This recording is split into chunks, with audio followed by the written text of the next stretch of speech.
A day in the life of a commuter. Big, branded, and filled with controversy. August 17th, 2016.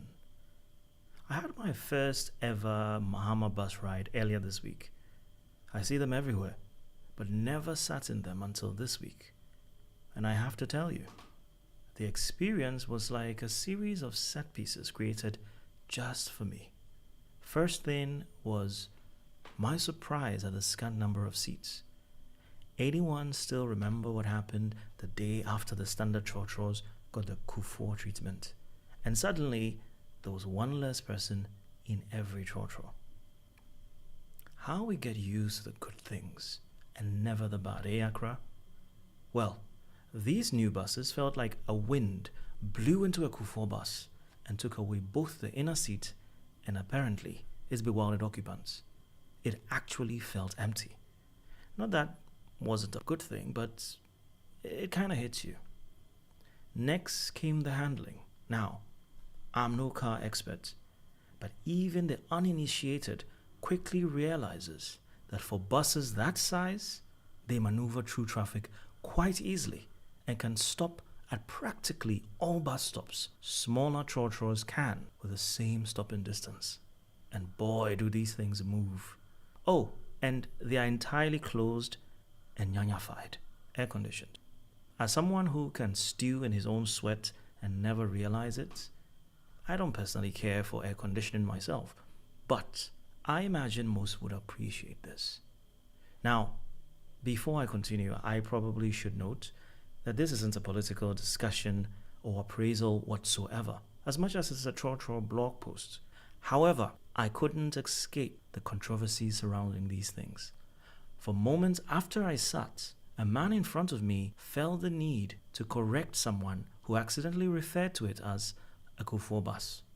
It was only there I found out for my personal education that these are in fact Mahama buses. Hippic Junction, Hotel Kufuor, Kufuor bus, Mahama buses. Good to know. But our guy didn't stop there. And quickly, I came to the realization that not only did this man have a chip on his shoulder for anything NPP, he was also drunk, or slightly, mad. And he went on and on about the failings of Kufuor. I assume personally, because he kept referring to him by name. In comparison to Dear John numero cuatro, he wasn't talking to anyone specifically, and much of what he said was under his breath and to himself. But ever so often, he'd work himself into a frenzy and shout at the top of his voice mid-sentence. Naturally, he was becoming a nuisance, and you could cut the tension in the bus with a knife. But as it is to be expected, everyone suffered the disturbance in silence. I, for my part, found a reason to get up and move to a different seat, away from him, before I accidentally locked eyes, or worse, got drunk on his fumes. Cheap booze gives me headaches. About 15 minutes into his monologue, the bus driver told him off, to which, in classic drunk, mad style, he retorted. And alas, the volume got louder. Now, a gentleman who had been seated at the head of the bus, a step up in reverse seat, as though surveying his subject from his iron throne, decided enough was enough. He'd been staring intensely at the man for about 15 minutes or so. He decided to intervene. First, he began escalating the situation by calling the man names. The man naturally began calling him names in return, many being expletives. You know shit's about to get real when someone refers to your mother with choice words. The young man, in his aptly labeled disorder shirts, called the man a few names too. But these fell and died in the face of the kind of words and rapid fire that will bring a stronger man to tears. Never get into a cussing match with a man more crude than yourself. The old man cussed with a disregard not uncommon of drunks, talking to a congregation and no one in particular. And the young man felt the sting of the withering barrage of insults. Never mind all eyes that had now focused on both him and his ego.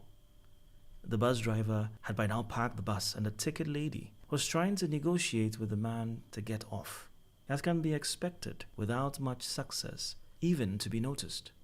Finally, disorder rose. Eyes fixed on his query, and grabbed the man by his collar and dragged him out of the bus and onto the pavement.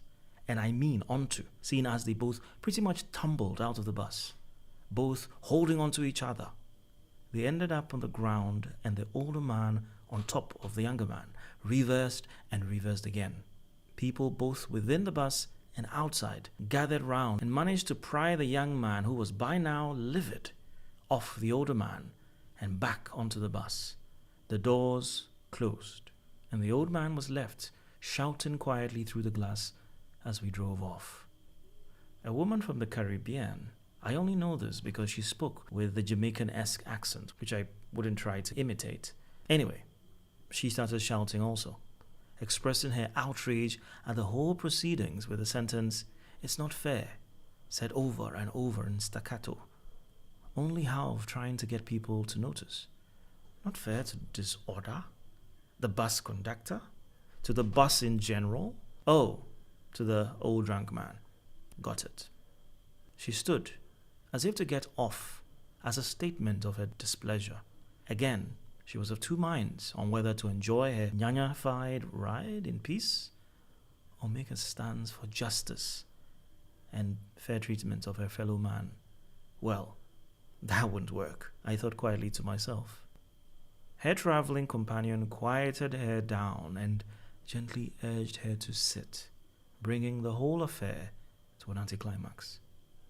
Like my first trip on a train some years back, where half the passengers remained on the bus and outside of it as the train moved, and my first experience in an air-conditioned trotro, this was definitely insightful. Somewhat convenient, almost staged perhaps, but my inner romantic has definitely had its lunch. After all was said and done, however, the experience, fun as it may have been, isn't exactly remarkable for a person who has been in more than one trotro accident. The question that did linger, however, was this. With much of traffic in Accra caused by untrained and undisciplined trotros clogging the roads everywhere, why aren't the fast buses slowly replacing them entirely? I understand why the ponderous mass transit buses didn't. No one liked the orange. But why aren't these?